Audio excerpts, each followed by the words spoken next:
Hi friends, చిన్న request అండి. చాలామంది మన వీడియోస్ చూస్తున్నారు కానీ లైక్ చేయడం లేదు. ప్లీజ్ మన వీడియోస్ని లైక్ చేయండి. అలాగే ఛానల్ని ఎవరైనా సబ్స్క్రైబ్ చేసుకోకపోయి ఉంటే ప్లీజ్ మన ఛానల్ని అయితే సబ్స్క్రైబ్ చేసుకోండి. ఇక ఆలస్యం చేయకుండా టాపిక్లోకి అయితే వెళ్ళిపోదాం. మందుబాబులకు గుడ్ న్యూస్. కొన్ని మద్యం బాటిల్స్ క్వార్టర్పై 50 రూపాయలు తగ్గనుందని, ఫుల్ బాటిల్ అయితే 100 రూపాయలు తగ్గుతుందని న్యూస్ ప్రచారం అయితే జోరుగా సాగుతుంది. దీంతో మద్యం ప్రియులు తెగ సంతోషపడిపోతున్నారు. కానీ ఇది తెలంగాణ రాష్ట్రంలో కాదు, పక్క రాష్ట్రం ఆంధ్రప్రదేశ్లో జగన్ రెడ్డి సర్కారు ఉన్నప్పుడు మద్యం ధరలను విచ్చలవిడిగా పెంచేశారు. కానీ కూటమి ప్రభుత్వం అధికారంలోకి వచ్చిన తర్వాత కొత్త మద్యం పాలసీని తీసుకువచ్చి బ్రాండెడ్ మద్యాన్ని ఏపీలోకి తీసుకొచ్చారు. దీంతో నకిలీ మద్యం పోయి మళ్ళీ పాత మద్యం రావడంతో మందుబాబులైతే సందడి చేసుకుంటున్నారు.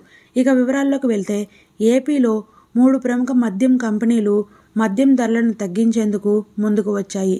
దీంతో అక్కడి ఎక్సైజ్ శాఖ ఆమోదం తెలిపి వెంటనే ఆ ధరలను అమల్లోకి వస్తున్నట్లు ఉత్తర్వులు జారీ చేసింది. ప్రస్తుతం మార్కెట్లో ఉన్న మద్యం బాటిళ్లను అదే ధరకు అమ్మి ఆ తర్వాత కొత్తగా వచ్చిన మద్యం సీసాలను తగ్గించిన ధరలతో అమ్ముకుంటున్నారని తెలుస్తుంది. అయితే గత 5 ఏళ్లుగా ప్రముఖ బ్రాండ్ల విక్రయాలకు అవకాశం లేదు. కానీ తాజాగా అన్ని బ్రాండ్లను విక్రయించుకోవడానికి అనుమతిస్తూ ఏపీ రాష్ట్ర ప్రభుత్వం నిర్ణయం తీసుకున్న విషయం తెలిసిందే. ఈ మద్యం బాటిళ్ల ధరలు దాదాపు 50 రూపాయల వరకు తగ్గాయని మనకైతే న్యూస్ వస్తుంది. ఇది నిజమో కాదో ఇంకా స్పష్టంగా అయితే తెలియదు. Royal challenge select gold whisky quarter ధర 230 రూపాయల నుంచి 210 వరకు తగ్గింది. అదేవిధంగా ఫుల్ బాటిల్ అయితే 920 నుంచి 840 రూపాయలకి తగ్గింది. మ్యాన్షన్ హౌస్ క్వార్టర్ ధర 2019లో 110గా ఉంటే వైఎస్ఆర్సీపీ ప్రభుత్వం వచ్చిన తర్వాత 300 చేసింది. దీనిపై విమర్శలు రావడంతో 220కి తగ్గించారు. ఇప్పుడు మళ్ళీ ప్రభుత్వం మారడంతో క్వార్టర్ ధర 220 నుంచి 190కి తగ్గింది. ఫుల్ హాఫ్ బాటిల్ అయితే 440 నుంచి 380 రూపాయలకు తగ్గగా ఫుల్ బాటిల్ ధర 870 రూపాయల నుంచి 760 రూపాయలకు భారీగా తగ్గిందని న్యూస్ అయితే స్ప్రెడ్ అవుతుంది. యాంటిక్విటీ విస్కీ ఫుల్ బాటిల్ ధర 1600 నుంచి 1400కు తగ్గి మందుబాబులకి 200 మిగులుతుందనైతే న్యూస్ అయితే స్ప్రెడ్ అవుతుంది.